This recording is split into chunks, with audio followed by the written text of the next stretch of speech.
Welcome to the Mulcahy Law Firm podcast. For over 25 years, Mulcahy Law Firm has helped plan communities and condominium associations throughout the state of Arizona. Please go to iTunes or your favorite podcasting platform and leave us a rating and a review. Thank you for listening. Here's Beth Mulcahy. Good morning, everybody, and welcome to our 6th HOA Condo Academy virtual. Thank you to all of you who are joining us this morning on Zoom and Facebook Live. We have a great class scheduled for today on how to amend Association CC&Rs, Bylaws and Rules. So good morning and welcome to class number 6 of our 2022 Virtual HOA and Condo Academy in partnership with the cities of Avondale, Chandler, Glendale, Goodyear, Mesa, Peoria, Phoenix, Scottsdale, Surprise, and Tempe. My name is Beth Mulcahy, and I am the managing partner and senior attorney for the Mulcahy Law Firm in Phoenix, Arizona. I've enjoyed representing HOAs and condominiums for over 25 years, and my firm currently represents over 1,000 planned communities and condominium associations throughout the state of Arizona. I also currently serve on my HOA board and have for many years. So we have a really exciting agenda today. We're going to be talking about how associations can successfully amend their association's documents.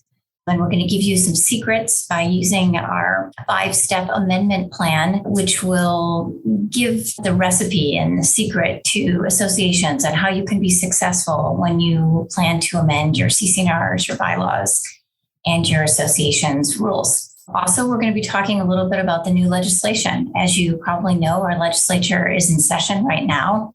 And there have been 3 bills that have been passed by the legislature and signed by the governor. And we're going to see what happens in the final closing weeks of our legislative session this year. Also, we're going to be talking about the new Supreme Court case, Callaway versus Calabria Ranch. And this is a really important case in Arizona. It goes hand in hand with our topic today on amending CC&Rs. And we'll be spending some time evaluating that case and giving you some tips as to how you can navigate doing amendments to your documents in light of the recent Supreme Court ruling in the Callaway case. As always, we're going to have a free question and answer at the end of the class. So we encourage you to submit your questions in the Q&A box on Zoom or in the comments section on Facebook Live. And we'll be sure to answer all of your questions today during the session before we sign off for the day. We do ask that you limit your questions to 1 question per person and be specific in your question, as it's really difficult for me to follow up because we're teaching the class virtually. It's difficult for me to follow up with you if I don't fully understand the question. So try to include all the important details in the question when you give it to us to answer. Okay, first things first, I always like to know who's in my audience today. And so for those of you who are joining us via Zoom, we're going to be sharing a poll on our screen. If you're joining us via Facebook or Facebook Live, please share your response in the comments section of Facebook Live. So we're going to be putting out there 2 polls right now. The first one is, which city do you reside in, or which city is your property in an HOA or condo located in? And then the second poll question is, what is your current role in your association? Are you a board member, or community manager, interested homeowner, or other? So it's really helpful as I'm tailoring the class here today to understand who's here, what's the representative demographics. Do we have more board members? Do we have more community managers? Do we have more homeowners? And so that's really helpful information for me. Looks like the poll results are coming in. So here they are. We actually have representation from almost every city here today, which is awesome. So 3% are from Avondale, 5% from Chandler, 3% from Glendale, 5% from Goodyear, 8% from Mesa, 8% from Peoria, 25% from Phoenix, 33% from Scottsdale, and 13% from Tempe. Welcome, everybody. I'm so great to see such a wonderful representation here today. Our next question is, we're going to be answering, what's your role in your association? So we have 60% of you here today who are board members, 18% are community managers, 20% are homeowners, and 3% are other. So it looks like we have a top-heavy today representation of board members, but also really great representation of community managers and also homeowners. So welcome, everybody. Thanks for joining us here today. Okay, let's start off first with our quick legislative update. What's going on in the Arizona legislature? We're a seasonal legislature, or not a full-time legislature in Arizona. And our legislature started the 2022 session in January of 2022.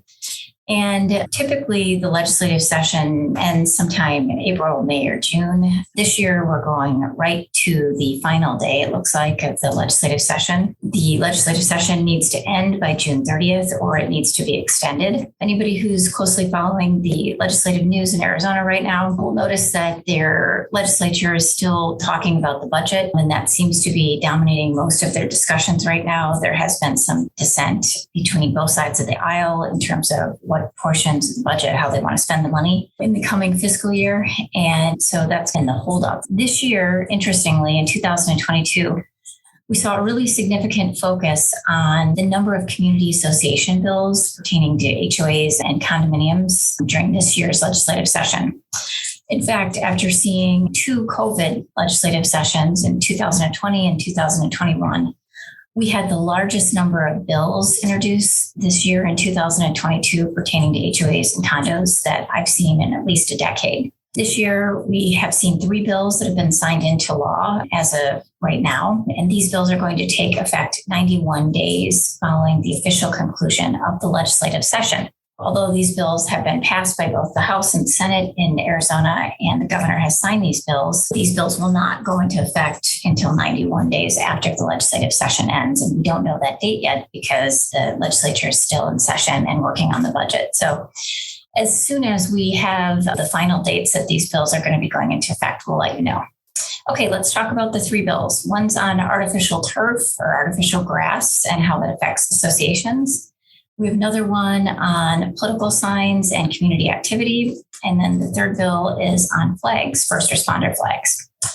So briefly, let's talk a little bit about the artificial grass ban and how it's prohibited for associations to not allow artificial grass. So basically, this bill applies only to planned communities. That's important for you to know. This bill does not apply to condominiums. This bill was signed into law early in the session in March 30th, 2022. And basically, the bottom line on the law is that if a planned community's documents allow natural grass on a member's property, which most do in Arizona, after the time of developer control has ended, the association cannot prohibit installing or using artificial turf on any member's property. So if a member wants to have artificial turf on their property, they have the right to do so. Some things that the planned community or HOA can do to mitigate any potential issues that may come up would be they can adopt reasonable rules regarding the installation and appearance of the artificial turf. But those rules cannot prevent installing the artificial turf in the same manner that natural grass would be allowed by community documents. So they can have some rules and regulations to regulate the artificial turf. The second thing that an association can adopt reasonable rules regarding would be the location on the property and the percentage of the property that may be covered with artificial turf. And this needs to be just to the same extent as natural grass would be allowed within the association. The association also can pass rules that regulate artificial turf quality so that we make sure that the artificial turf looks professionally installed and that it's of a high quality. The next part of this bill is that a planned community can require the removal of a member's artificial turf if the artificial turf creates a health or safety risk or issue, and the member doesn't correct it after the association brings it to their attention. Also, the planned community can require replacement or removal of the artificial turf if it's not being maintained in accordance with the association standards for maintenance. Another few points regarding this new bill: planned community can prohibit the installation of artificial turf in several situations. The first one would be if it's installed in an area that the association maintains or irrigates. So sometimes in a planned community, the common areas or the front yard areas of an owner's lot are maintained by the association. So what an owner can't do is, if the association maintains this front area of their lot, or maybe even the back area of the lot, which would be unusual, but occasionally we'll see a front area of a lot in a planned community being maintained by the association. The owner in those situations cannot install artificial turf if the association is maintaining that area. And that just makes sense because it would place an additional burden on the association to have to maintain that artificial turf. The second thing, if the planned community prohibits the new installation of natural grass on a member's property, the association can also prohibit the new installation of artificial turf on a member's property. So if they can't have regular grass in the association can also prohibit having artificial turf. There is an exception to that in that the association may not prohibit a member from converting natural grass, obviously, to artificial turf on that member's property. One last point on this law is, let's say that we have litigation regarding an owner who wants to have artificial turf and the association not allowing the owner to have artificial turf. The court is allowed to award reasonable attorney's fees and costs if the association violates this law. So the owner would be able to recover their attorney's fees and costs in litigation if they prevail. This law, of course, does not apply if the planned community association has unique vegetation and geologic characteristics that require preservation by the association, and in which the viability of those characteristics is protected, supported, or enhanced as a result of the continued existence of natural landscaping materials. So these would be like protected NAOS areas. We see that typically in the city of Scottsdale. So the owners would not be able to put artificial turf in any of those protected NAOS areas. Okay, let's talk about the second bill. This bill seems to be the more talked about bill, the bill that's creating more of a buzz in our industry. This bill is House Bill 2158. It talks about political signs and community activity. It was signed into law on April 13th, 2022. So the bottom line on this bill is it prevents associations from prohibiting or unreasonably restricting a unit or lot owner's ability to peacefully assemble and use common elements of the association, as long as it's done in compliance with any reasonable restrictions or rules for the use of that property, which may be adopted by the board. So this bill regarding political and community activity applies to both planned communities and condos. Associations cannot prohibit or unreasonably restrict the unit owner's ability to peacefully assemble and use the association's common areas or clubhouse for that peaceful assembly. What are some topics that owners or residents might be able to assemble to discuss so they can organize to discuss or address condominium or HOA business, including board of director elements or recalls or any hot topic in the association, potential or actual ballot issues or revisions to the condominium document. So if there's an amendment to the CC&Rs, people can have a meeting to discuss it. Also, a unit or lot owner can invite one political candidate or one non-unit owner to guest speak at an assembly or unit owners that has gathered to discuss condominium business. So you can have a guest speaker, but it's just one guest speaker is allowed. The association cannot restrict posting of notices for these informal lot or unit owner meetings on any physical or electronic bulletin boards that the association may have. So if you have an actual standalone bulletin board and the owners want to put up notice of these special meetings that they're having, the association cannot prohibit it. Also, if the owners request to place this on the association's website, the association cannot prohibit it. One other thing that's kind of interesting is this bill adds the definition of political signs as a sign regarding any activity to elect or remove a condominium director or in support of or in opposition to a measure that requires a vote of the association membership. So just kind of as background information, there already is legislation which has already been passed many years ago that allows owners to have political signs for candidates for state, local, national elections. Interestingly, this bill also expands the right of owners to have political signs for association business. So anytime a planned community or a condominium has an issue to elect or remove a condominium director, or if there's something that's going on in your association, maybe a special assessment or increase in assessments or an amendment to the CC&Rs, owners would be able to put up political signs in support or in opposition of any of these association type issues. So interesting new bill. A question that I've been getting a lot as an attorney that practices in this area is, do I predict that this will be something that is widespread used by owners? I really don't. Occasionally, there are from time to time when there's unrest in a community and maybe when there's some dysfunction, owners want to have meetings to discuss things. And so I don't think that this is going to be something that we're going to see on a weekly, monthly, or annual basis in your individual associations. But when there's trouble, I anticipate that this is a mechanism that owners will use to be able to peacefully assemble and to require the board to provide notice of the owner's ability to peacefully assemble, and so that other owners will be aware of these meetings. Okay, let's talk about the last bill for this year. Of course, the legislature is still open, but we anticipate that this is going to be the last bill that will be passed this year. This bill is House Bill 2010. It talks about first responder flags. It applies to both condominiums and planned communities, and it was signed into law on June 6, 2022. So the bottom line on this law is that regardless of what a planned community or condominium document states, a planned community or condominium cannot prohibit the outdoor display of a first responder flag. This flag, however, may incorporate the design of one or two other first responder flags to form a combined flag. These planned community or condominium also cannot prohibit a Blue Star service flag or a Gold Star service flag. So this bill goes on to define a first responder flag as a flag that recognizes and honors the service of any of the following. Law enforcement that is limited to the colors of blue, black, and white, and the words law enforcement, police, officers, first responder, honor our, support our, and department, and the symbol of a generic police shield in a crest or a star shape. The second first responder flag that's covered under this would be the fire department, and that is limited to the colors of red, gold, black, and white.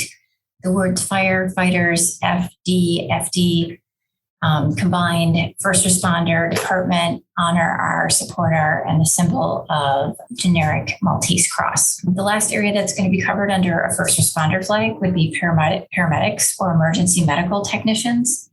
And that is going to be limited to the colors of blue, black, and white. The words first responder, paramedic, emergency medical, service, technician, honor our, and support our, and the symbol of a generic star of life. So our office is going to be sharing with you some photos of the different first responder type flags that I think would be helpful for all of you to be aware of what the different flags look like, and the fact that 91 days after this legislative session ends, those flags will be allowed to be flown regardless of what your association's documents may say on this. So we had a big year this year legislatively. I think a lot of these bills we've seen the artificial turf bill many years in the past. It finally was passed this year. It was introduced many years in the past, finally passed this year. The political community activity bill, that was something that was introduced maybe once or twice previously, and it definitely was passed this year.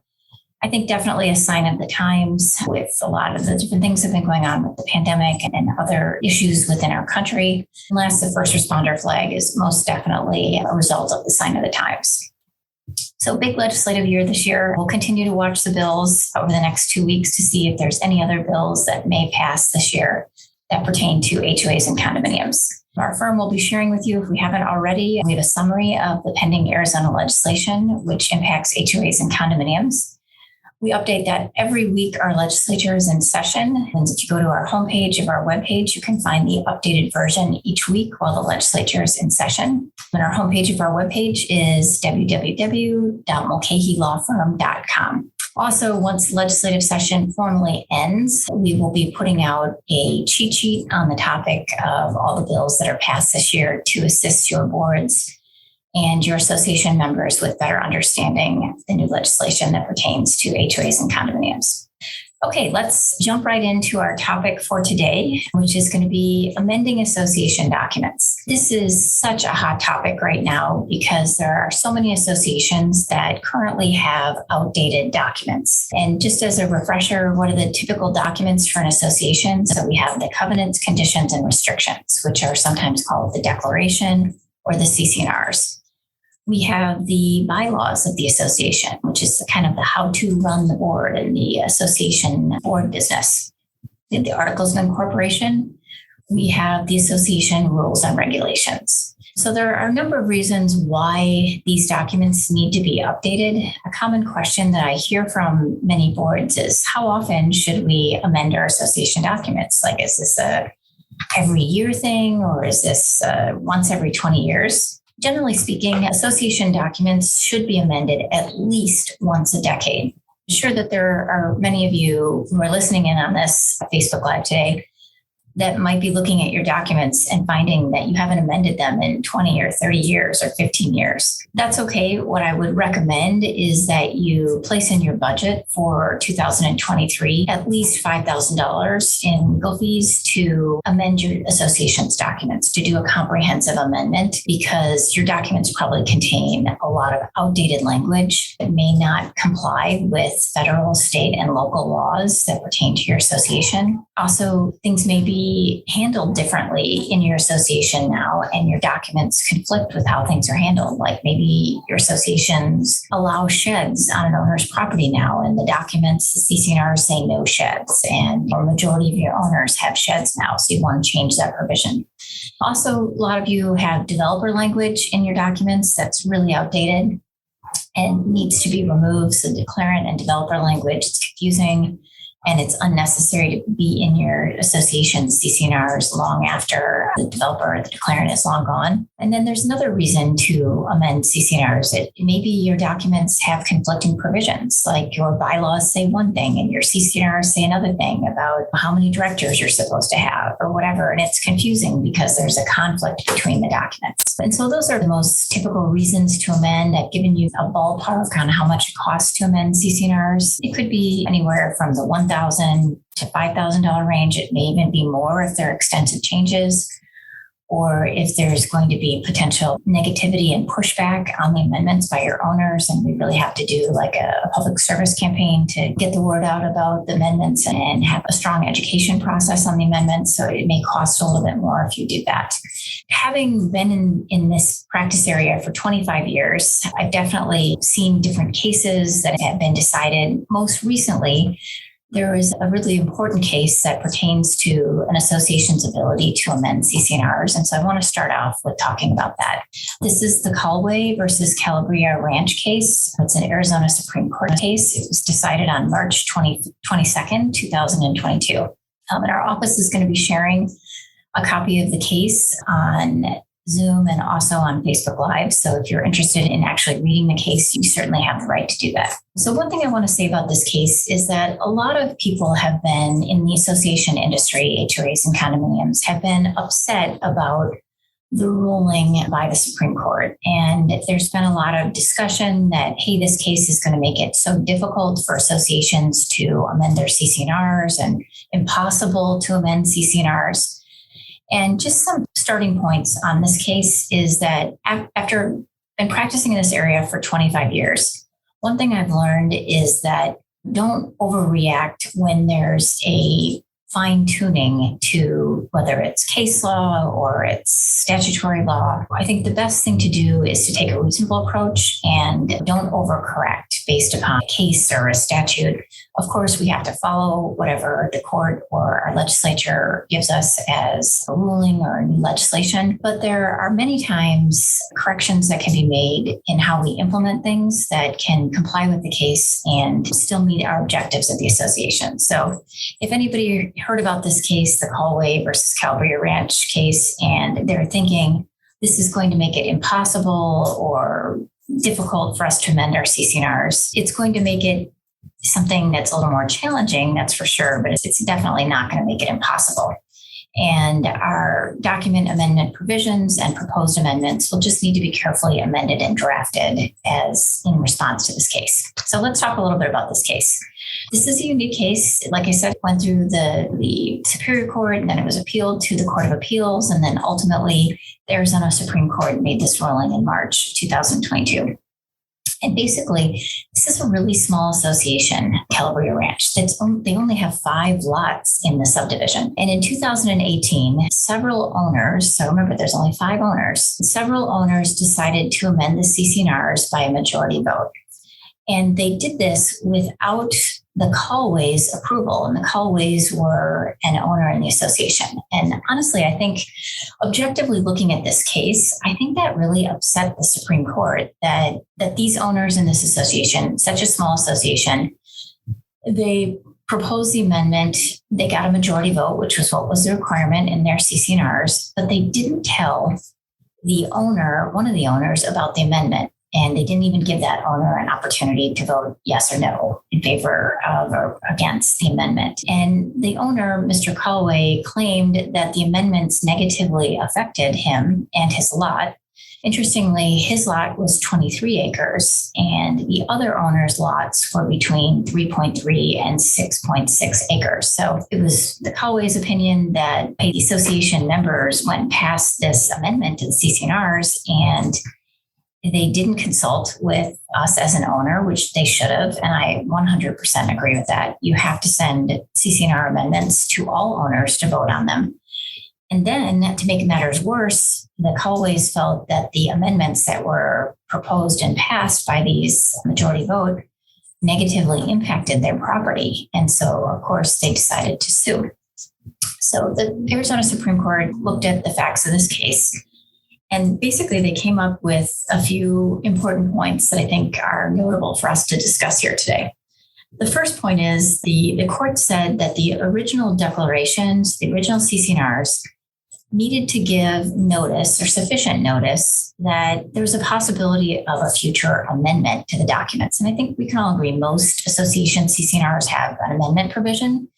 So when the association decides to propose amendments to the CC&Rs, when the owners became record owners in the property, they received a copy of the CC&Rs. The CC&Rs give notice that, hey, the CC&Rs can be amended by a certain percentage of owners voting in that manner. And so the case said that the original declaration has to give notice of the possibility that these documents can be amended, right? And the amendments must be reasonable and foreseeable. What's reasonable? What's foreseeable? And another thing that the court went on to say is that the Supreme Court said that associations that are considering amendments to a declaration must look to the original declaration to determine whether it gave sufficient notice of the future amendment, and that the declaration must alert an owner to the fact that CC&Rs can be amended to refine the CC&Rs, to correct an error, fill in a gap, or change it in a particular way. And so one interesting thing that this court also said was that courts have the authority to blue pencil through amendments, and they can fix amendments by making them grammatically correct, and they can fix amendments by blue penciling through what they consider to be unreasonable provisions. And so this really gives the courts the ability to strike language from amendments to CC&Rs that may have been passed by the owners with the requisite percentage, where a court considers that the amendment is invalid. Obviously, this case is problematic. I think any attorney that practices in Arizona looked at this case and was concerned because it has a lot of nebulous terms. And how do we determine if an amendment is reasonable and foreseeable? And have the amendment provisions been worded in such a way in the past that gives us the authority to refine the amendments in the future, correct errors, fill in gaps, or change it in a particular way? Every amendment section in Arizona is different. The bottom line is this is a notable case. It doesn't stop us from doing amendments. It just causes us to pause and think about how we're structuring. Well, first, what do the amendment provisions state now before we amend? That's something that we should carefully look at. And then we should make sure that when we're structuring our amendments to the CC&Rs, that we're doing it in such a way that it's consistent with this case. And, there's some risk, no question about it. But if you structure the amendments in a way that addresses the issues that have been raised in this case, and you're not doing overreaching amendments that weren't foreseeable, and amendments are reasonable, then we feel that you should be able to work with the confines of this case and amend your documents. So bottom line is, this case is notable. It causes us to think more carefully about how we're structuring our amendments going forward, but we still are proceeding forward with amendments. And I think it's the intent of this case that they weren't giving us a direction that, hey, you can never amend your CC&Rs. It just is saying that there needs to be fine-tuning and analysis as to how you're actually wording the amendments. Okay, so let's talk a little bit about a 5-step plan. So if you're one of these associations that has documents that haven't been amended in a decade, The next few things that we're going to be talking about are really important for your association. We've structured a 5-step plan. In the 25 years that I've been practicing in this area, we have fine-tuned it, made it better. And if you follow this plan, your association will be successful in navigating the amendment process and successful in getting the amendments passed. So let's start out with what the first part of the 5-step plan is. And we actually have a cheat sheet on this topic that if my office hasn't already shared it with you, we will be sharing it with you shortly. The cheat sheet just outlines the 5 steps and gives a little bit more detailed analysis in terms of what you should be doing in each step. Okay, so 5-step plan. Here's the plan you need to follow if you want to successfully amend your CC&Rs. So step number 1, what is required to amend the documents? So the board needs to check the specific language of whatever document you want to amend. So the CC&Rs typically have an amendment provision, and you're going to need to go to that amendment provision. You may want to consult with your attorney at this point to talk a little bit about the Callaway case and see how that case might affect your amendment provision and whether or not it's worded in a way that would give you the ability to amend in light of the Callaway case. The bylaws also have an amendment provision.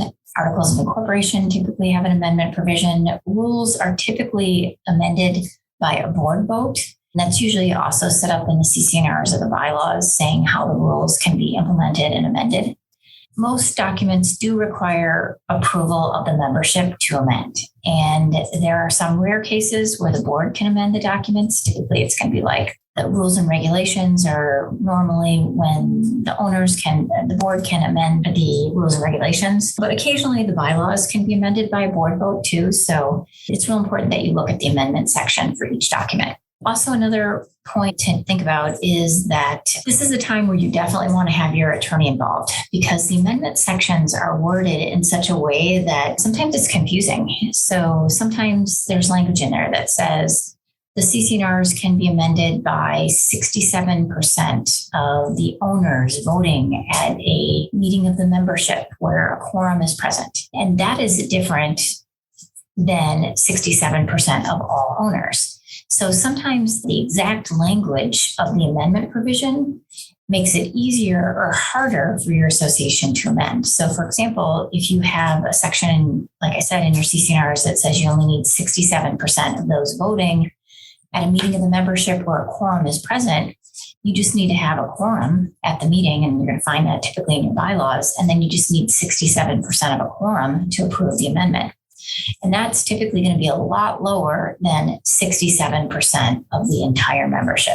Very important to talk with your legal counsel so that you make sure you understand the language of the amendment provision and you know exactly what the exact number is that you're going to need to amend the document successfully.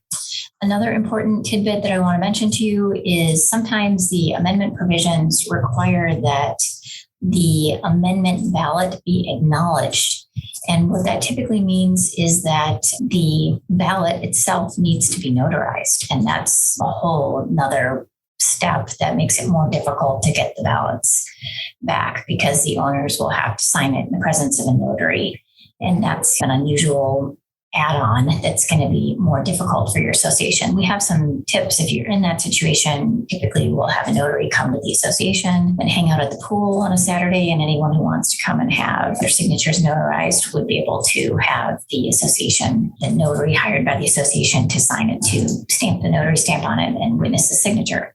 Some other kind of weird things that can come up. Sometimes there's a provision in the Condominium Act that says that in order to amend your association's documents, it requires approval of 67% of the votes within the condominium association, or any larger percentage if the CC&Rs specify a larger percentage. So that's important because sometimes older sets of condominium CC&Rs may say that you can amend them with just 51% of the membership. That's when the state law would kick in and would say, no, you actually need 67% because the state law trumps your documents. And if it's lower than 67%, the 67% would need to be met as a benchmark under the state law. So there are just some kind of weird nuances. There's also some times where we'll see a requirement that you have to have the first mortgage or the first deed of trust approve any amendments. And that's a weird outlier that's left over from the 1980s. that most mortgage companies and deed of trust companies don't even know what to do with the ballot when it comes in. And so we have a specific strategy. If you're one of those associations that has that difficult language, we have a specific strategy that we follow on those to help you navigate that process. So the first step is just really important because we have to determine what exactly is required to amend the documents. And like I said, it's really smart to have your legal counsel helping you determine what is the percentage that you need to amend each respective document, or whether the board can amend the documents. Okay, step one, figure out what percentage you need. Step two is the long step. This is the step where we review the documents for changes and then we draft the proposed changes. And typically what I prefer as legal counsel for associations is I prefer if the association lets me do the first draft of the amendments. And so what our office typically does is we place all of the documents into a Word document and we turn on the track changes function in the Word document. And we just start going through the documents several times and we start making changes to the documents. And those changes are redlined. So it's very simple to see what we're changing, what's being removed, what's being added, and any questions or comments we have, we can put in the comment sidebar. And so what we'll typically do is go through the document 4 or 5 times with the changes, and then we will send those to the board. And sometimes it's just one board member who's our liaison, or maybe there's a committee, or maybe it's the entire board. And then they look at our changes and they come up with any comments or changes of their own. They also redline the document so that we can track what's been changed by them and any questions that they may have. And then after they get us back their comments on the document that's being revised, then we set up a meeting. Most meetings now are on Zoom, which is probably most convenient for everybody. And we go through the document page by page and clear up any questions that anyone may have, or talk about any potential conflicts or issues that may be arising. And that's typically a really productive meeting. Usually is about an hour in length. And we analyze the document and talk about, okay, these are the final changes that we're going to make. We go back and forth and come up with decisions on these are the final amendments that we're agreeing to as legal counsel and the board. The next step is the step 3, that every board wants to skip, but it's really one of the most important steps. So step 2, of course, we come up with all the changes and we go back and forth between legal counsel and the association's board. Step 3 is when we take those changes to your members and ask for their input. We're not asking for their vote yet. Basically, what we're asking for is let us know what you think about the document. And typically what we'll do is there may be a mailing that's sent out with the actual document, a hard copy of the actual document. It also could be we could have a town hall meeting. We could put the document on the association's website and ask for comments. We could send it out by email.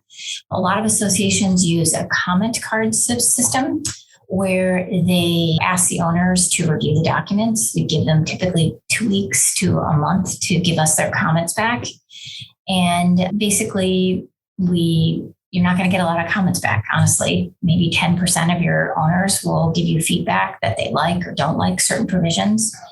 And that is really helpful because it gives us feedback as to, what provisions may be controversial and that we may not want to include because it may tank the entire amendment. Or maybe people give us feedback that, hey, did you think about adding this? This would be a really helpful provision.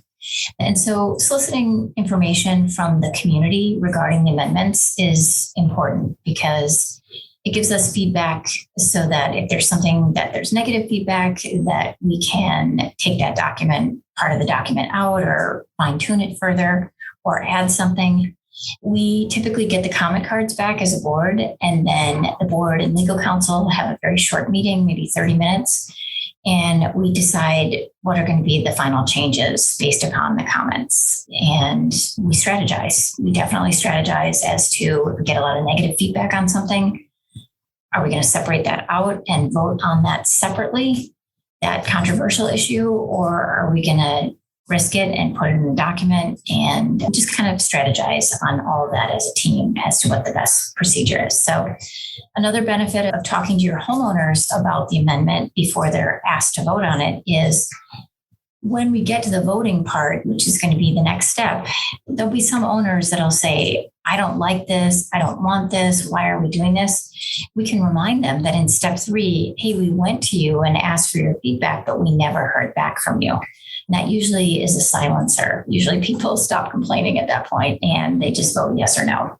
Okay, so step 4, this is developing a plan for a reasonable time frame to get the amendments voted on and passed. So basically at this step, we are sending out a ballot that's created by your legal counsel, the final version of the amended document, whether it's the CC&Rs, the bylaws, articles of incorporation, and it's typically redlined, so it's very easy for people to know what's being changed. The ballot gives them a chance to vote on the entire document.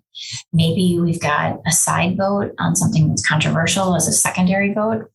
And this is where we talk about how long do we think it's going to take to get the percentage we need to approve the amendments. Some associations tell me it takes 30 days. That's very rare. Most associations, it takes somewhere between 3, 6, 9 months to get the votes that they need to amend the documents. You may want to do the voting in conjunction with an annual meeting because you typically have higher participation at an annual meeting. There's a whole strategy that goes into when we send out the ballot, how long we give them to return it. Are we going to do it in conjunction with an annual meeting? Basically, we map out how long we think it's going to take. Okay, so as part of step 4, we sent out the ballot. Now we're starting to get the ballots back. And typically what happens is we see somewhere between 30 and 50% of the ballots come back within a pretty quick time frame, like 30 to 60, 90 days. And then after that initial wave of yes or no ballots comes back, then honestly, it's just blood, sweat, and tears to get the last percentage that you need. So what we typically will do is we work with the board, we create a spreadsheet, and we list all the owners' names in your association. And we list if they voted or not voted. And we start a follow-up plan for getting the owners who haven't voted to try to vote. So we'll start emailing those owners that haven't voted. We will maybe pick up the phone and contact them. Some associations break up into block captains and they'll knock on doors of people who live on their block to try to get them to vote. There's a number of different ways you can do it: by mail, email, reminders at meetings, knocking on doors, phone calls.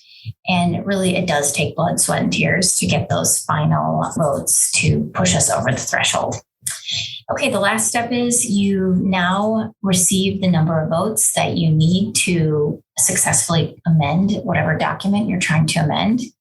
And once those final votes come in, we verify that the record owner has signed the ballot to make sure that it's a valid vote. We are required to create an amendment document that the president and the secretary of the association sign in the presence of a notary, indicating what those final amendments are. That document, the amended, whether it's just an amended amendment to the CC&Rs or maybe it's an amended and restated full set of your CC&Rs, those need to be recorded with the Maricopa County Recorder's Office or whatever county you live in Recorder's Office within 30 days of obtaining the requisite vote to amend the document. So this is a time issue. So it's very important that we're keeping track on the spreadsheet, the votes as they're coming in, and that once we meet the threshold, the number of votes that we need, we verify that the votes are signed by record owners and are valid, and we need to record the amendment within 30 days of getting that last vote. Now, the CC&Rs are the only document that gets recorded with the county recorder's office. The bylaws are just placed with the association's records and are signed also by the president and the secretary. The bylaws don't have to be signed in the presence of a notary. The rules, as we've stated previously during the seminar, the rules are typically amended by the board. And so the meeting minutes would just need to reflect the fact that the rule or rules have been amended. And then remember, as part of the closure on this process, we have to make sure that the owners all receive a copy of whatever's been amended. So there needs to be a mailing or an email to all owners with, these are your revised documents. Also, make sure that the management company is providing updated documents to any purchasers. So as you probably know, when a property is sold in an association under Arizona law, disclosure statement is provided to the buyer with all aspects of the association. And one of those aspects is the association's documents. So when the management company is providing the documents to the buyer, we want to make sure that they're providing the updated, amended documents that are now in effect and been passed by the owners. And so really that's the 5-step plan. It works. When boards try to skip steps or rush the process, sometimes it doesn't work. So just a quick refresher. First step is determine what percentage you need of your owners to amend the document. Are there any special considerations? Like, does the ballot have to be notarized? Do we have to get first deed of trust approval or first mortgage approval? Step 2, create the changes to the document using track changes function in a Word document. Work closely with the board and legal counsel. Step 3, go out to your owners and talk to them about the amendments. Have a town hall, have a coffee and donuts, send them by email the proposed documents and ask for their input. Have a comment card where they can comment back, or give them an email that they can email back their comments. Step 4 is going to be coming up with the plan for the ballot, the final document that you're going to use for the amendment after getting the homeowner's input, incorporating changes after getting the homeowner's input, then tracking the ballots when they come in, and then knowing that you need to record those amendments within 30 days with step 5, finalizing and recording the CC&Rs and finalizing the bylaws if those are the things that are needing to be amended. Okay, I'm just going to spend a brief period of time talking a little bit about rental restrictions and short-term rentals, because that's such a hot topic right now in Arizona and around our country. So how does short-term rentals play into this whole amendment to your CC&Rs process?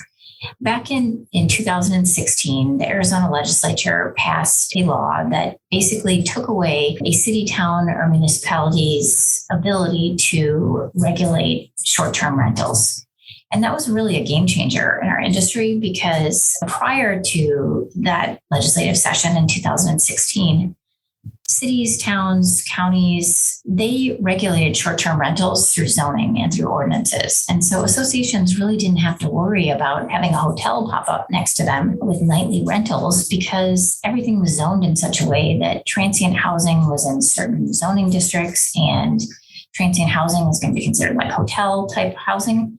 And that was never going to be in the residential areas that HOAs and condos were. Well, the game changed in 2016, and the legislature took away the city, towns, and counties' ability to, regulate short-term rentals.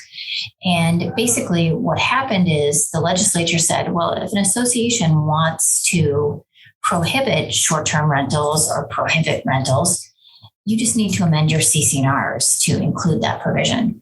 What the legislature didn't really understand is, hey, it's not easy to amend CC&Rs. We just went through that whole 5-step plan, right? And I said it can take anywhere from 30 days to 9 months to get owners to approve an amendment. So it's not a simple process for the association to adjust after 2016 and create rental restriction or short-term rental restrictions in your CC&R. So, just a couple of thoughts on this. If you're an association that doesn't want rentals in your community, or you're an association that wants to put a minimum rental period in your community, so like a minimum 30 days or a minimum 60 days or a minimum 90-day rental period that you can rent, but you have to have a lease that's for this minimum amount. You definitely need to consult with legal counsel and come up with a plan. There's all kinds of nuances on this, but if you're a condo, it's going to be more difficult typically to prohibit rentals altogether, because there's a section in the Condominium Act that says any change of use requires unanimous consent. And obviously, unanimous consent is basically impossible. So what you may want to do if you're a condominium, if you want to implement short-term rental restrictions, you may want to come up with a minimum time period that somebody can rent, and incorporate that as an amendment into your condominium CC&Rs. Planned Communities doesn't have that section talking about change of use, so it's a little bit more open in terms of prohibiting rentals or implementing minimum rental time periods. But there's a strategy that goes into these rental restriction amendments. We've got to look at okay, how many lots do you have in your association and how many people are currently renting? And you're going to have to count on those people as no votes, right? Because they're not going to approve something that's going to take away their rights. Also, we got to look at the Callaway case and how that may affect putting together a rental restriction amendment. Sometimes associations do a grandfather clause as part of the amendment. And, what that says is that all people who are currently renting are grandfathered, or maybe all owners are currently grandfathered and will be able to rent or do short-term rentals. But any new owners who are coming into the association wouldn't be able to short-term rent or rent at all. And so these are all some kind of creative things that we've had to adopt and adjust to based upon the changes that the legislature has made since 2016. Interestingly, if you Google issues with short-term rentals, you're going to start to see that there are a number of cities, towns, and municipalities who are starting to implement short-term rental penalties for bad owners and bad tenants. And we're going to be talking about that at a future seminar. And we're doing some research this summer with some law clerks that our firm is working with to come up with the specifics on what each city has in terms of, Paradise Valley and Scottsdale have already implemented some pretty serious penalties and restrictions for landlord owners who have bad short-term tenants in their properties. And so we're going to be talking about that in the future. So make sure you're tuning into our future neighborhood services virtual seminars. And also you're checking out our webpage for our firm and our social media on Facebook and LinkedIn and Twitter, because these are hot topics. And we're going to be introducing different new cheat sheets and some white papers this summer that are going to further evaluate some of these hot topics and how your associations can navigate these rental restriction amendments. So I thought it was notable that we bring it up. If you're having problem with short-term rental issues in your community, reach out to our firm. We have some very successful methods to get the landlord owners to comply. First line of defense is we may be going to the cities to complain about the short-term renters and the tenant landlord that is allowing these short-term rentals that are violating possibly city ordinances and definitely the association's restrictions. We also can fine the owners for bad behavior by their tenants. Typically, I will contact the owner landlord and let them know that, hey, if this continues, we may need to file a lawsuit against you, and this could result in thousands of dollars of attorney's fees. And usually that phone call gets things set on the right path. You do have remedies, of course, if you have short-term rentals in your association. You just want to make sure that you're reaching out to your legal counsel to help you with that if you're having issues. Okay, we have a great cheat sheet on this topic. If you're interested in hearing more about how to effectively work with rental properties, we'll be sharing that cheat sheet with you on Zoom and also on Facebook Live. And don't forget, we have over 65 different cheat sheets on various topics pertaining to HOA and condominium law in Arizona. Basically, we write a cheat sheet about hot topics that we're hearing questions from our clients on to better assist you and give you knowledge at your fingertips 24/7, 365 on our website at mulcahylawfirm.com. Another kind of important thing to note is that we also have a ton of great videos for board members, managers, owners who want to learn more about association topics, legal topics pertaining to associations. We have over 50 videos that have been recorded since 2020. Every one of these neighborhood services virtual academies that we've done over the past 2 years is on our website, on our video tab. And I'm really proud to announce that we have over 58,000 views of our videos that our firm has put out on HOA and condo law. We've got all different topics, all different lengths of the videos. Some are 3 minutes, some are a full hour. And there's a lot of great information as a resource for you if you're interested in that on our website at mulcahylawfirm.com. Okay, let's go right into our questions. I am right on time, which is surprising. I'm only 1 minute over. So today it looks like we have a number of great questions. Looks like we have about 15 questions from our panel today. So the first question is a board member, and it says, per Arizona statutes, I started recording our board meetings. Another director announced that he'd miss the next meeting. Is there anything wrong with providing the video to another board member? So definitely not. You certainly have the right to do that. Recognize we have a cheat sheet on this topic too that's very helpful called Arizona Open Meeting Laws and Rules for Recording Association Meetings. There's a statute in Arizona that specifically addresses owners' ability to record association open board meetings, and the board can record the open board meetings.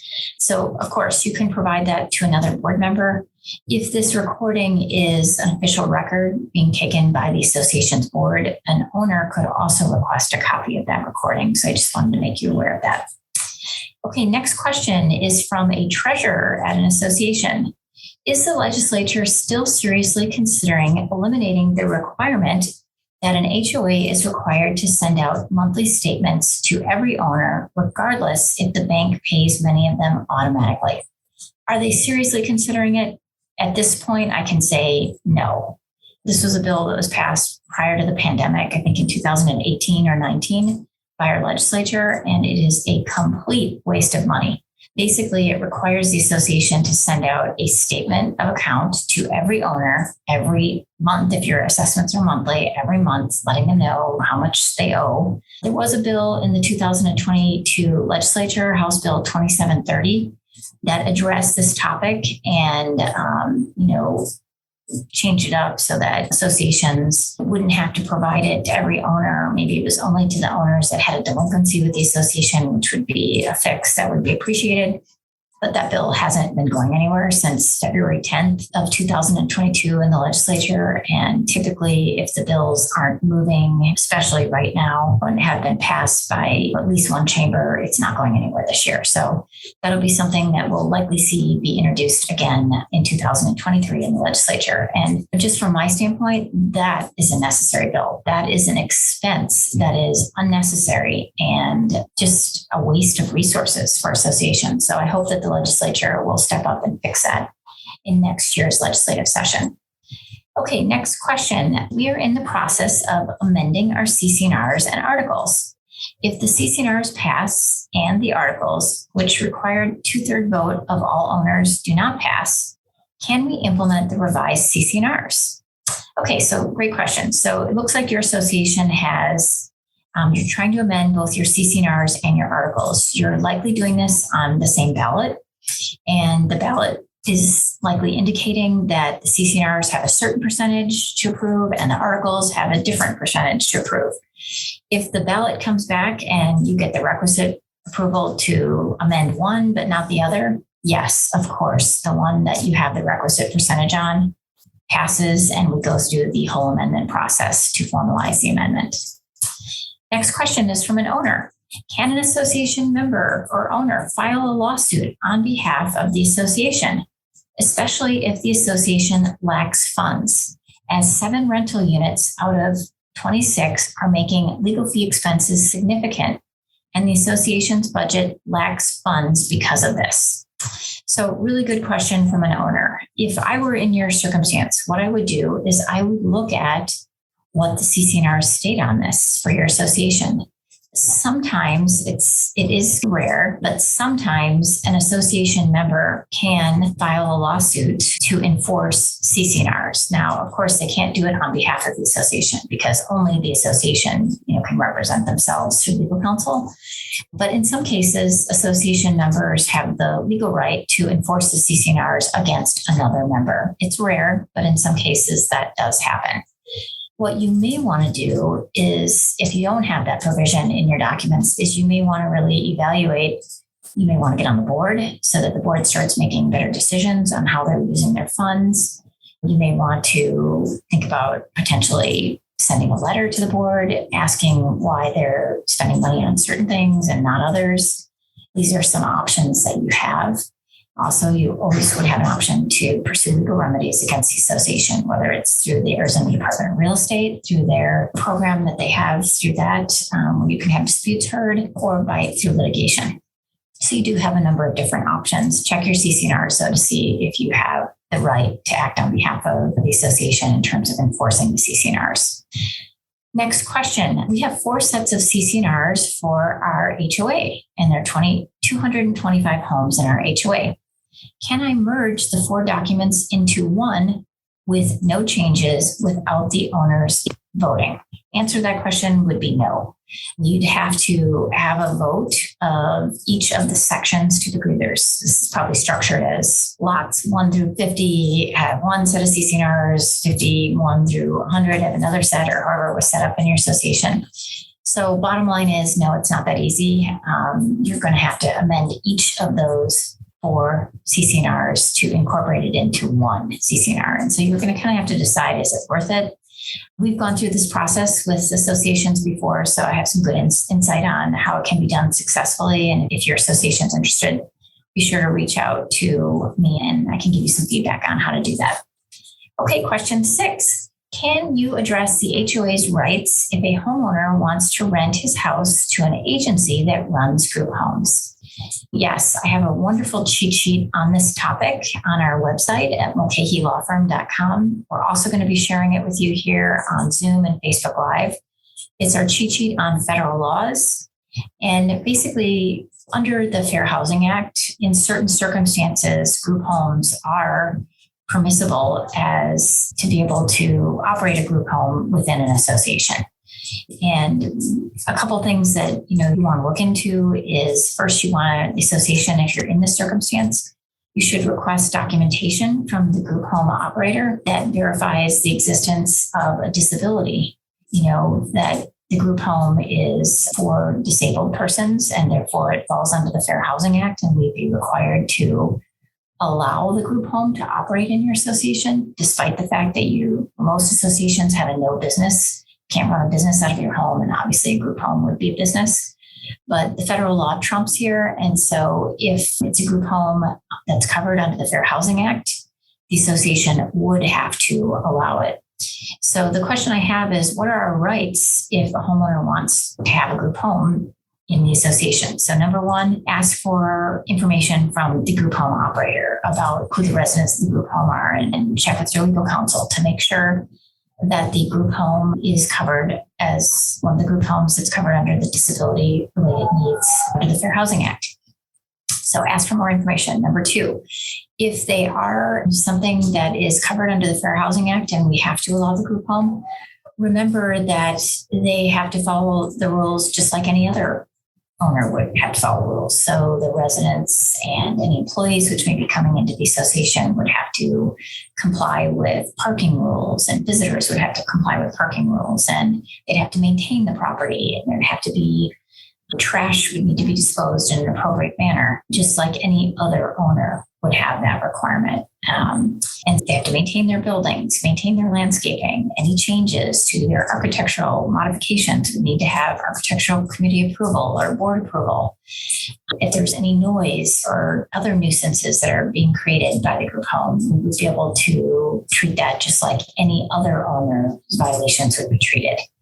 So one thing, just some closing thoughts on the group homes is, I have been through this process with a number of associations. And initially, the boards are upset and unhappy about a home being used as a group home. But what I've found is that the group home operators typically are very good owners. They pay, they maintain their property, and there really aren't any issues that come up with regard to parking or nuisances. So that's just important for me to share with you. If you're navigating that process, it has been a positive for many other associations. Okay, question number 7. We have a person who wants to do away with most CC&Rs and bylaws in our association.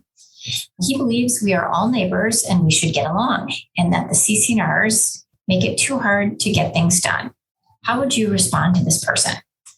I mean, there's a process to eliminate CC&Rs and bylaws, and it's a very difficult, process. So I guess the easy short answer would be move to a community that doesn't have a planned community or condo, no CC&Rs and no bylaws. That's the easy answer. The hard answer would be you can't just do away with these things, because there's an expectation that people purchase their lot in this association because of the CC&Rs. And of course, if you look at your CC&Rs and you know that there's a percentage to remove the restrictions from your property and invalidate the CC&Rs, if you can get that percentage vote as outlined in your documents, then Of course, you certainly would have the right to do that. Now, if you're thinking about doing that, you definitely want to talk with your legal counsel. But in my experience, it's very difficult. I think in 25 years, I've maybe done 3 associations where we wind down the affairs of the association and remove the restrictions on the property. It's very difficult. So it's not something that we see very often. And the board doesn't have the option to just look the other way and not enforce the CC&Rs and the bylaws. They have a fiduciary duty to act in the best interest of the association. So that's not something the board can do, just blow off the documents because maybe owners don't want them to be so strict. One thing you might want to think about doing is doing an amendment to your CC&Rs. If there are provisions in there that people see as being too strict or whatever, that's another option that you can think about for your association. Okay, next question. New homeowners move in. They made changes to their front yard without notifying the board. According to our CC&Rs, they are in violation. What is the best way for the board to handle? Okay, so we have a cheat sheet on this topic too. It's called Enforcement of Governing Documents. And you can find that on our website at mulcahylawfirm.com on our cheat sheet tab, or we're sharing it with you now on Zoom and Facebook Live. So really, the best thing to do would be to start out, they're new owners. I would recommend that you send them a courtesy violation letter. I would recommend that you follow whatever your enforcement procedure is. Then maybe it's a more formal demand letter. Then maybe it's fining the owner. Then maybe it's sending it to the attorney to send a violation letter. You may be going the litigation route. You may go to the ADRE and have a complaint filed with the Arizona Department of Real Estate. It really just depends. Hopefully, this can be resolved amicably. They're a new owner. Maybe their changes aren't that significant that a phone call could rectify the issue. But I think we outlined for you really well in our cheat sheet, Enforcement of Governing Documents, a good process for you to follow that I think would be helpful. So I would encourage you to take a look at that. Okay, question number 9. Does the cost to update CC&Rs also include updating the bylaws? Do the homeowners vote on the revised CC&Rs and bylaws? So what you want to do is for the CC&Rs and the bylaws, you'll have to look at, they both have a different amendment provision, right? And you can vote on them at the same time. You can vote on them separately. You can put it on one ballot. You can put it on 2 ballots, whatever's easiest for you. The cost to update the CC&Rs, the general range of the costs that I gave earlier in this presentation, did not include the cost to update the bylaws. Typically, the bylaws are a much simpler document to amend. They're always shorter, and a lot of the changes to state law are pretty easy to make to the bylaws. So I would budget maybe somewhere between $800 and $1,200 to amend your bylaws. And like I said, the cost to update the CC&Rs could be really anywhere from $1,000 to maybe all the way up to $8,000. Average is probably $5,000 to update the CC&Rs. So the homeowners are going to vote on, typically you got to look at what the amendment provisions say, but they're going to vote on the amendments to the CC&Rs and the bylaws. And like I said, you can do it together or separately. Our next question, number 10, and it looks like we're up to, gosh, we're going quick. We've got 20 questions now. Question number 10, can you suggest a methodology for our board to legally obtain signatures, or do we need a hard signature? Again, look at your CC&Rs to determine, will they allow you to send out a vote electronically, or do you need to have it notarized, a hard signature notary? We are starting to see a lot more of these votes being conducted electronically, and that seems to be a very successful way to do it. But again, it has to be consistent with what your amendment provisions are for your CC&Rs. Question 11, can you elaborate more on a side vote for controversial items? Sure. So typically a controversial amendment, and give you an example, would be maybe you're amending your entire CC&Rs to rewrite it, make it clearer, make it consistent with Arizona law. And then you also want to add something in there like on a capital improvement fee. So you want to say that every new owner who purchases a lot in the association must pay a capital improvement fee or a transfer fee of $2,000. That sometimes can be controversial. Or rental restrictions. Maybe you want to impose a minimum rental period of 6 months. So owners can rent, but they can only rent if it's up to, it has to be a lease for 6 months. Those are controversial. Anytime there's money or rentals, those kind of seem to be a little bit more controversial. So if I was structuring the amendment and we determined that, hey, that's going to be controversial and I'm not sure we can get the percentage that we need to amend on that document. So what you want to do is maybe have the CC&Rs have a ballot, and the first vote on the ballot is up or down, amend the CC&Rs, yes or no, and give the owners the opportunity to vote on that. Then the next vote is going to be on the transfer fee or the capital improvement fee, yes or no to approve that. The third vote might be yes or no to implement the 6-month minimum rental period.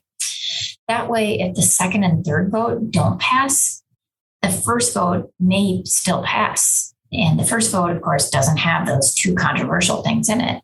And so that's a way to structure it. And typically, we only do that if we have a feeling that we can't get 67% or 75% of the owners to agree to those changes that are more controversial.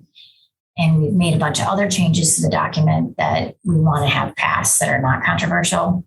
And we think we can get the 67 or 75% or whatever the percentage is. That's a suggestion that we do to try to get over that threshold and get at least one of the things passed. Okay, next question. If an association recorded its last CC&R restatement more than 30 days after approval by the requisite percentage of the membership, but the validity of the restatement was not challenged within 1 year of the belated recording date, is the restatement valid or invalid? It's likely still valid. For a condominium, there's 1 year to challenge the amendment to the CC&Rs. I'm guessing you're a condominium because you're bringing up the 1 year. So I still think it's valid. And sometimes that happens where you blow it on the 30 days, you still record it. And if no one challenges it, it's considered valid. The same thing in terms of if you're a planned community and you blow it, you don't get it done within the 30 days, you should obviously make best efforts to do that. But if something happens, there's a mistake, there's going to be 6 years for them to challenge it. And so you'd have to wait longer than the 1 year for the challenge on that. But it doesn't make it invalid during the 1 year where if they're waiting for a challenge, it just, if somebody does challenge it, then you want to get your legal counsel involved and start thinking about how can we address this situation. Okay, next question, number 13. How do you determine ownership for the upkeep of the surrounding HOA walls? Those facing into our community, we repair and paint. We have one back wall that faces another HOA greenbelt. It needs a lot of TLC. Who owns the responsibility? Some board members say the other HOA. That's a legal issue that we're really going to have to look at the CC&Rs and the plat to determine who's responsible for the maintenance of it. Also, is the wall located on the property line? If it's on the property line, typically that other HOA is going to be responsible for maintaining their side. And you need to reach out to them and let them know that it's not being maintained and causing issues. That's probably going to be the answer on this one. But again, I'd like to see your CC&Rs and your plat to make a final determination. Next question from a long-term client. Good to see you here today. Do you vote for all the changes or each change individually? So we're talking about CC&R amendments. Typically, we'll vote on an all or nothing vote for all the changes at once. Occasionally, we'll break it out on those controversial subjects and vote on those individually. I do not, under any circumstances, think it's a good idea to take a 40-page document, CC&R amendment, and have owners vote on each amendment in the 40 pages. I think that's a bad idea, and it'll be confusing to the owners, and it'll take forever. And you likely won't even get people to respond because it's so onerous, so much work to do it. Okay, next question. What are your thoughts on restricting rental sex offenders or those with a history of criminal offenses? Creating rules requiring owners and landlords to do background checks prior to accepting rentals. Please share your comments on this. Okay, this is definitely a controversial topic. So this all kind of came about in, I think it was 2006, it's been a while now, where our legislature put a section in maybe it was a little later than that, maybe it was 2012. Anyways, our legislature put something in, some changes to the statutes that talked about sex offenders. And basically it said something along the lines of an association is not prohibited from enforcing a CC&R provision restricting certain level sex offenders. And but it was worded weird because the way that it was worded was our legislature, and this is the law, it said an association is not forbidden or prohibited from enforcing a CC&R provision limiting or restricting sex offenders. The reality here is that no CC&Rs that I have ever seen have had a provision restricting or prohibiting sex offenders from living in the community. So it was almost like, was the legislature giving us the green light to implement restrictions to our CC&Rs that would give us the ability to prohibit, sex offenders? I don't know. But what I can tell you is be careful. If you're an association that wants to prohibit sex offenders, there may be some issues, constitutional issues, that could make something like that, a challenge on something like that, be very expensive, go all the way to the Supreme Court of the United States. So I would not advise our clients to implement restrictions in your CC&Rs prohibiting sex offenders unless the client understood the risks and understood that, hey, this could be challenged and this could be very expensive to defend. On a different note, what about residents or tenants that have criminal background? Maybe they're felonies or misdemeanors or whatever. Can we require owners to do background checks prior to accepting such a rental? I think the way that the legislation is currently worded, we cannot ask I know that the way that the legislation is currently worded, we cannot ask landlords to provide us with criminal background checks on their tenants. That is not something that the association can mandatorily require owners to provide that are renting their units or lots. If we wanted to place a responsibility on owner landlords to do criminal background checks, that would be something that would have to be in the CC&Rs. But you'd have to do an amendment to the CC&Rs. But I still think, based upon the way that the wording of the statute, I don't think we could require that they give us the criminal background checks as the association. We could just make it an obligation of the owner to do that. But it'd be really hard to enforce, because if they don't have to give it to us, how would we know it was ever done? Remember, just on the topic of sex offenders, June 1996, Arizona legislature adopted the Arizona Sex Offenders Community Notification Statutes. If you Google Arizona and Megan's Law and type in your address for your association, you will find any sex offenders that are living in the vicinity of your association so that you're aware of them. Also, occasionally associations will receive notice from the sheriff's department or from parole officers that a sex offender is moving into your neighborhood. We have seen that happen in many associations over the years. The best advice we can give you is to notify your membership. Just forward the paperwork that the sheriff or the parole officer sends to the association. Just notify the owners of the same information so that all owners are notified that sex offender is living in your association or in close proximity to your association. Okay, next question, number 16. Where do disabled and elderly people find answers to how the CC&Rs are changed in the community that they have lived in for over 40 years by new owners? Where do they start? Great question. So hopefully you have a contact number for your association, or an email for your association, or a place where you send your monthly assessment or quarterly assessment. What I would do is to reach out to your management company or your board through one of those means, by emailing them, calling them at a number for the association, or when you mail in your assessment payment, put a letter in there saying, I would like to have a current copy of the CC&Rs for our association, so that you get a current copy. Also, if you're savvy on the internet, you can go to Maricopa County Recorder's Office website, type in your association's name, and do a search for restrictions or CC&Rs on the property, and you might be able to find it that way as well. Okay, next question, number 17. How does a planned community dissolve an HOA? Wow, second question on this today. You're going to have to look at your CC&Rs in terms of what the percentage is to dissolve an HOA. Typically, it's 80%. It's usually what's in the CC&Rs. Sometimes it's 100%. So you'll want to look at your CC&Rs, and you want to involve your legal counsel, because there's a number of steps to undo or dissolve an HOA. You have to amend your CC&Rs to dissolve the association. You have to determine what's going to happen with the common areas. The association owns them. We're paying insurance on them. How is that going to work? Will the city, town, or municipality take the common areas back? I doubt they will. You have to also undo the corporate status of the association and undo the bylaws. So there's a very lengthy process that you have to follow if you want to dissolve your HOA. Next question, number 18. Our bylaws and CC&Rs are beyond 30 years old. Should we start with the CC&Rs or can we start with the bylaws? Ideally, do them both at the same time. It's more efficient, cost efficient to just bang it out and get it done. But if you had to pick one or the other, I would start with the CC&Rs because that is probably the most important document for your association, in my opinion.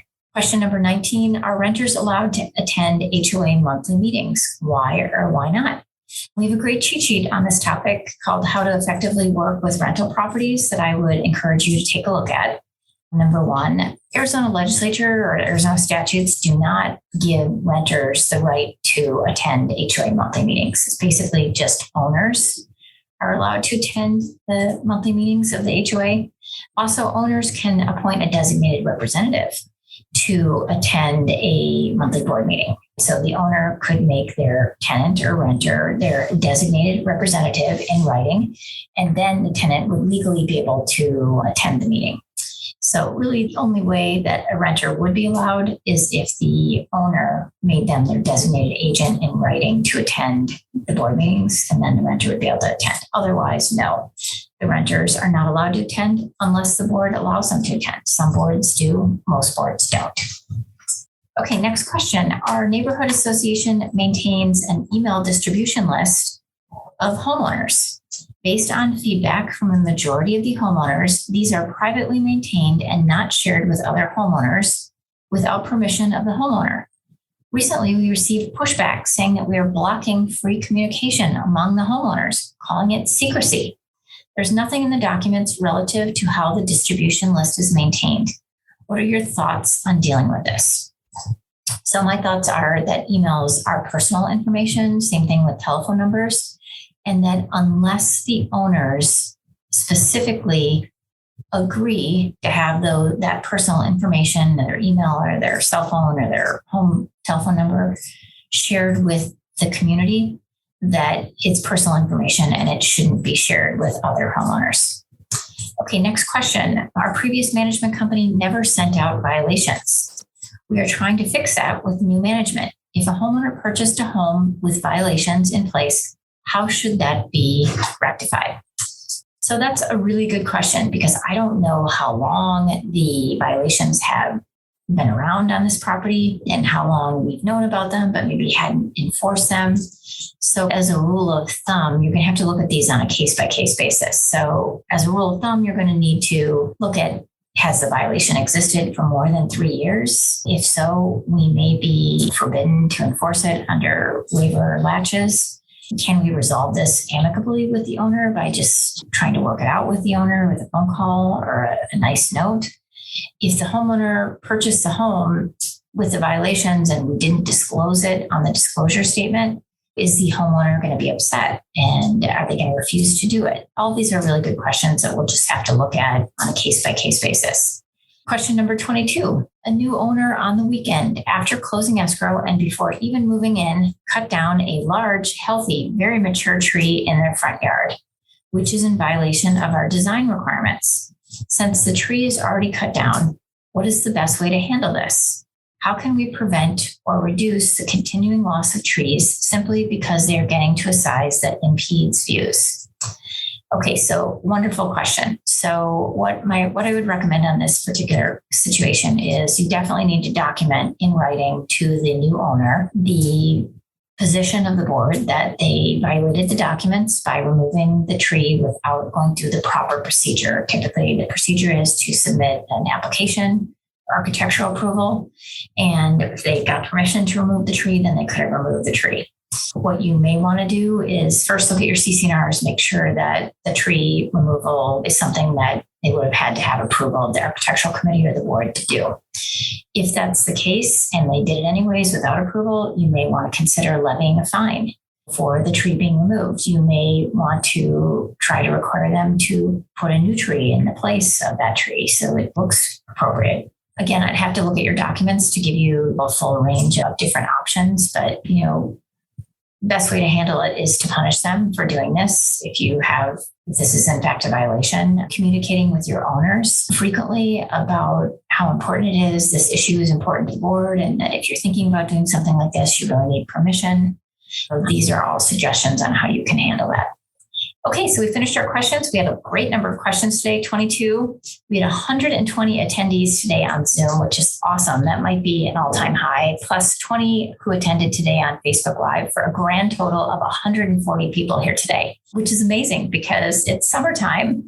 And sometimes in summer, we see a little bit of a lull in people attending classes, but not when it's on Zoom, because we can stay home and in our air conditioning and we don't have to go out, right? So thank you so much for being here today with us for class number 6 of our 2022 Virtual HOA Condo Academy series. We'd like to give a special thank you to the partnership that we have with the city of Avondale, Chandler, Glendale, Goodyear, Mesa, Peoria, Phoenix, Scottsdale, Surprise, and Tempe. It's truly been a pleasure for our firm to partner with you since the pandemic, prior to the pandemic, with in-person classes, and now post-pandemic, hopefully, to partner with you for these classes, these virtual classes, which give owners and property managers and board members a place to hear more about important topics in our different HOAs and condominiums, have a free resource to ask questions and get questions answered, and just to provide valuable information so that everybody can live harmoniously in their communities. It's very encouraging to see all the continued interest in our virtual seminars. We have a very high participation with the virtual seminars, and we appreciate you tuning in each month. As I stated previously in our session today, we keep videos of every single class that we teach for these neighborhood services virtual HOA academies on our webpage at mulcahylawfirm.com. Lots of people go back to them as a resource after the classes to re-listen to them and maybe show to their other board members. And all this participation of looking at these videos has resulted in over 58,000 views of our videos on our website over the past 2 or 3 years. So that's incredible. And we thank you for coming back and looking at the videos after the fact. I want to mention that we have our first Friday free call-in coming up on Friday, July 1st, right before our favorite holiday in our firm, which is the 4th of July. For those of you who may not be familiar with our virtual First Friday free call-in, it's always the first Friday of the month at 9:00 a.m. We go live on Zoom and Facebook Live, and we answer your questions for free. You can submit your questions starting now through July 1st at 8:45 a.m. And we post information on this on many different means on Facebook and on our website. And you're welcome to join us for the next First Friday free call-in. We usually get a lot of good questions, and it usually takes about an hour and a half to get through all of them. Also, we're going to be teaching our July class, July 19th, for Neighborhood Services Virtual HOA Academy. In that class, we're going to be talking about hot topics for HOAs and condominiums. We're going to go over most pressing issues for community associations, such as delinquent assessments, water issues, short-term rentals. We're going to spend some time on that. The new legislation, by then, will have some final updates as to what happened with all the bills in this year's legislative session. And we like this class because it gives us some flexibility to talk about what are the most pressing issues that are facing associations right now. And it could be anything from electric cars to water preservation to, it might even be turf. How do we handle these turf requests that started to come in large numbers? So we hope you'll join us for that class again on July 19th at 11:00 a.m. on Zoom and Facebook Live. Thank you again for joining us today for our HOA Condo Academy class number 6, and we hope to see you again at our First Fridays or our July 19th class. So take care, everybody. Have a great rest of the month, and we'll see you again on July 1st and July 19th. Bye. Don't forget, our free cheat sheets are available for download at mulcahylawfirm.com.